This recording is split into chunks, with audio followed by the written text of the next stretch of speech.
I was somewhat humored by your request that Mr. Blumenauer not bully to get something done when all we're talking about is the president bullying to get something he wants done. But having said that, I'd like to clarify one point about the whistleblower protection from the article that Mr. Conway just provided. The law reads,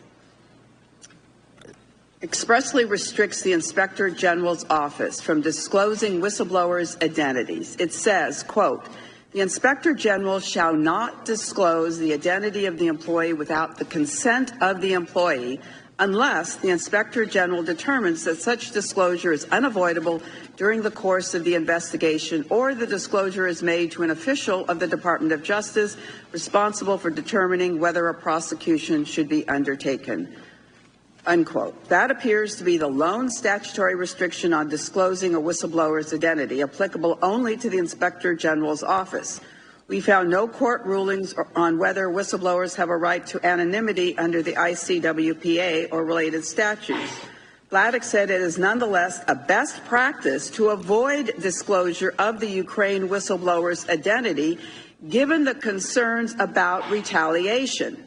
McCulloch said, we've stepped into bizarro land when senior policymakers are trying to yank a CIA employee into the public spotlight in retaliation for making a whistleblowing complaint, especially when they are credible threats to that employee's personal safety.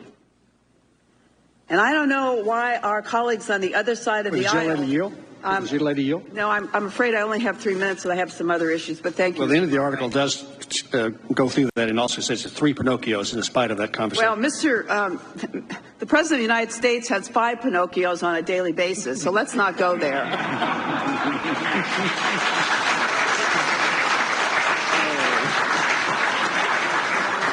Ambassador Sondland, in your deposition, you lamented, quote, I was truly disappointed that the State Department prevented me at the last minute from testifying earlier on October 8th, 2019. But your issuance of a subpoena has supported my appearance here today, and I'm pleased to provide the following testimony.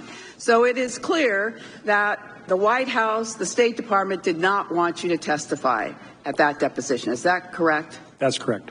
And since then, you have on numerous occasions during your opening statement today indicated that you have not been able to access documents in the State Department. Is that correct? Correct. So you have been hampered in your ability to provide testimony to this committee. Is that correct? I've been hampered to provide completely accurate testimony without the benefit of those documents. In terms of your conversations with the President of the United States, what percentage of your conversations were about Ukraine as compared to your other duties? I don't recall. Well, you've only had 6 conversations or 7 conversations with the President, you said. So about Ukraine, I think. So you've had many other conversations? Oh, yeah, about completely unrelated matters. So how many conversations with the President of the United States have you had? Again, I don't want to give you a number because it's going to be wrong if I don't have the records. Is it less than 20? It's probably in that range. All right.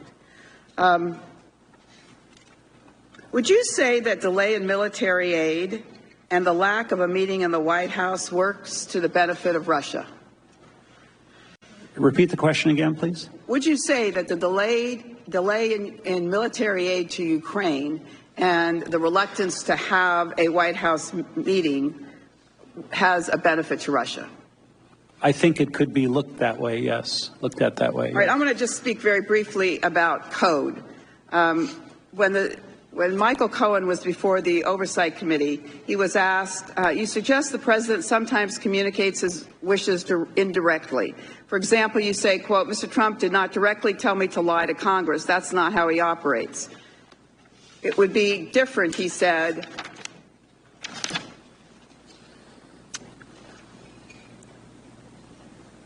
he doesn't give you questions. He doesn't give you orders. He speaks in code.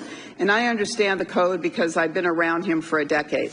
So do you think that the President was speaking in code when he would talk about wanting investigations?